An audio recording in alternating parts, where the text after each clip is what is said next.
Hare Krishna. Observe your mental neighborhood just as you would observe your physical neighborhood. Suppose we came to a new place where we found that we were in a neighborhood which is new.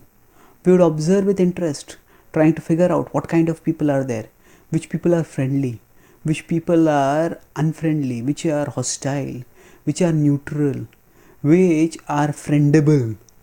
So we would observe the neighborhood carefully so that we would be well equipped to deal with whatever comes in our life and whatever we find comes to us, especially in that neighborhood.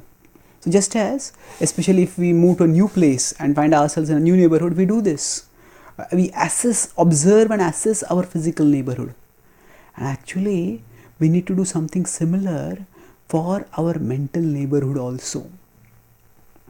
Our mental neighborhood refers to what? That actually the soul's neighbor is the mind. The soul is surrounded, the soul's consciousness is surrounded by the mind. That means the soul's consciousness is primarily rooted to the mind, to the outer world. And in the mind, there are many different kinds of thoughts.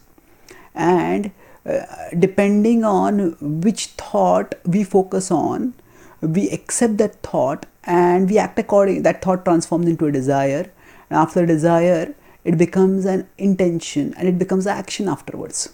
Just as, say, if we are in a neighborhood and we look at some person, that person looks at us and that person says, oh, we are interested, and then we may approach that person may approach us, and then we start talking, and then maybe that person invites us to a hotel. Hey, let's go and have a tea together or have some snacks together.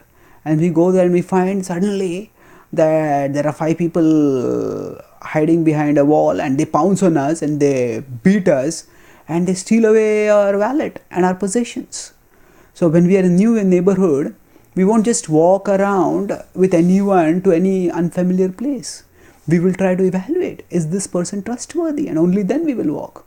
So like that, there are many thoughts inside us which are not congenial, which may well be harmful to us. And if we dwell on a thought, that thought grows. It is like that person approaching us or we approaching that person. And eventually, by the time the thought becomes a desire, an intention, an action, by that time, we may have fallen deeply away. We have fallen far away just like some thugs may rob us. Similarly, sometimes a thought may lead us down a path where our intelligence, our integrity, everything that we value may well be plundered away from us as we indulge in some misdeeds under the influence of that particular thought and its corresponding desire, intention and action. That's why the Bhagavad Gita asks us to be at guard. And we should observe yato nischalati manaschanchalam asthiram tatastato niyam yaitad atmanyeva vasham nayet.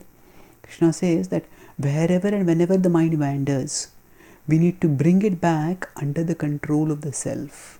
That means whatever thoughts prop up in our mind, we shouldn't just get carried away by our thought, but we should have our purpose in mind. And the Bhagavad Gita explains what is the best purpose? To recognize that we are souls and that we are meant to serve Krishna.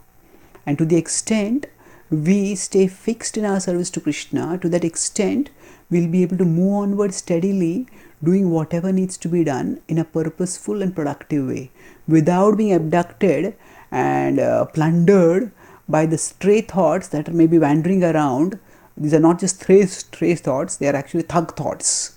They are like thugs, but they are inside us and they can plunder from us. So rather than allowing those thugs thoughts to plunder us, we focus on the positive thoughts of service to Krishna, and thus with that focus we can evaluate, okay, which thoughts are helpful for my service to Krishna, which thoughts are harmful to my service to Krishna, and accordingly we choose and function. That way we will be internally peaceful and externally productive. Thank you. Hare Krishna.